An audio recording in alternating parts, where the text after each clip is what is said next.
อนุโมทนาบุญนะเฮ็ด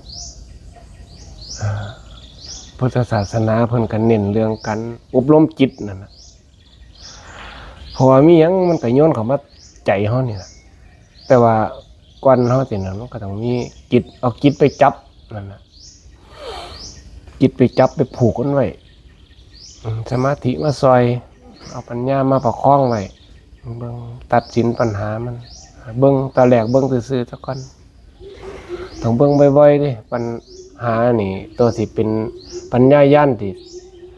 สิเฮ็ดได้นี่บ่แม่นเรื่องที่อย่าเพิ่งเชื่อมันเพราะว่ามันพอปานนั้นสิ่งมื้อนี้เพราะว่าครูบาอาจารย์เพิ่นบอกว่าแม้แต่เข้าชั้น4แล้วอะประคับประคองกันไว้อย่าเพิ่งไปเชื่อมันบางรูปเพิ่นก็ได้เข้าครั้งเดียวเพิ่นก็ได้เป็นพระอรหันต์บางรูปเขาหลายๆรอบเขาไปนั่งชั้น4แล้วออกมาประคับประคองไว้ก็ยังบ่ทันไปให้ไปมาอยู่เพราะว่าความเต็มความบริบูรณ์นี่มันสิค่อยๆเป็นคือเพิ่นอุปมาคล้ายๆกับการฝึกจิตนี่เนาะคล้ายๆกับเพิ่นไปถอดแหงใช่ไหมเพิ่นไปถอดแหแล้วได้ปลามันติดตัวใหญ่เป็นแห้งบ่ได้ดิปลาติดแหแล้วมันดันขาดมันนี่ใหญ่ต้องค่อยๆเฮ็ดใจเฮาคือกันเฮ็ดแห้งมันก็ฟึดก็เฟียดคือกันเพราะว่ามันบ่นิ่งคือกันนี่เพิ่นเปรียบอุปมาไว้คือลิงซั่นน่ะคือจังปลาเฮาโยนขึ้นมาจากน้ำโยนมาทางบกมันก็ดิ้นมักง่ายเด้ใจก็ได้มันบ่มักลำบากนะมันยังดิ้นสิ่งที่มันพาอยู่พาเป็นก็มันตื่นน้ำรูปน้ำเสียงนี่ละน้ำอายตนะน้ำแดนถึงมันสืบต่อนั่นน่ะเฮ็ดให้เฮามกมุ่นแต่ปัญหาใหญ่ๆเพิ่นก็บอกว่าส่วนใหญ่เฮาบ่รู้เท่าต่อความเป็นจริงก็คือปัจจัย4อย่างนี่ล่ะเริ่มจากอาหารก่อนนั่นน่ะยายอาหารเสื้อผ้าที่อยู่อาศัยยารักษาโรคแต่อาหารนี่ผู้ลางคนก็ไปนี่แหละมันเปรียบเทียบใส่ง่ายๆก็คือยังผู้ลางคนมากินเจซั่นนะ กินเจแล้วว่าเจ้าของที่เป็นพระอรหันต์ห้วยแต่มาว่างัวควายกินเจมาแต่มือเกิดตัวบ่เห็นมันเป็นพระอรหันต์ถึก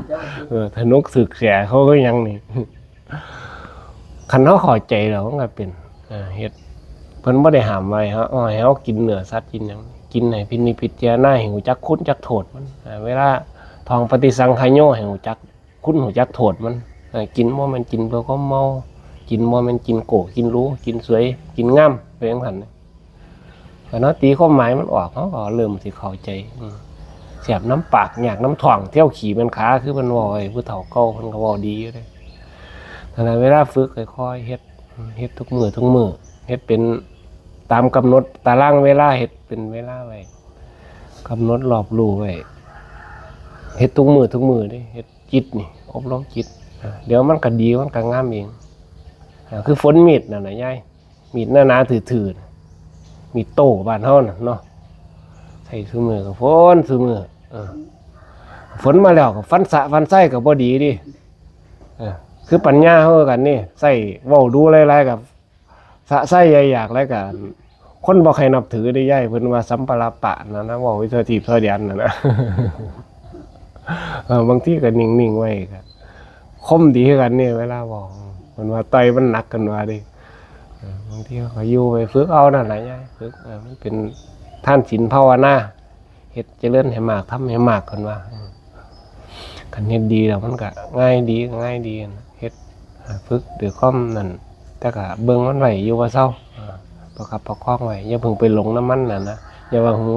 น่ะนะคันมันสิไปเข้าบ่มันนั่นเป็นไปทั่วเด้ เพราะว่ามันวนมาอัตตาเร็วๆเด้อัตตาตัวตนตัวกูของกูนี่คือหลวงปู่พุทธทาสเพิ่นบอกไว้มันเป็นเครื่องวนจิตนี่มันวนไปวนมาเวียนว่ายแต่เกิดระดับน่ะนะเกิดระดับเกิดขึ้นตั้งอยู่ดับไปน่ะจิตมันสิเป็นวงกลม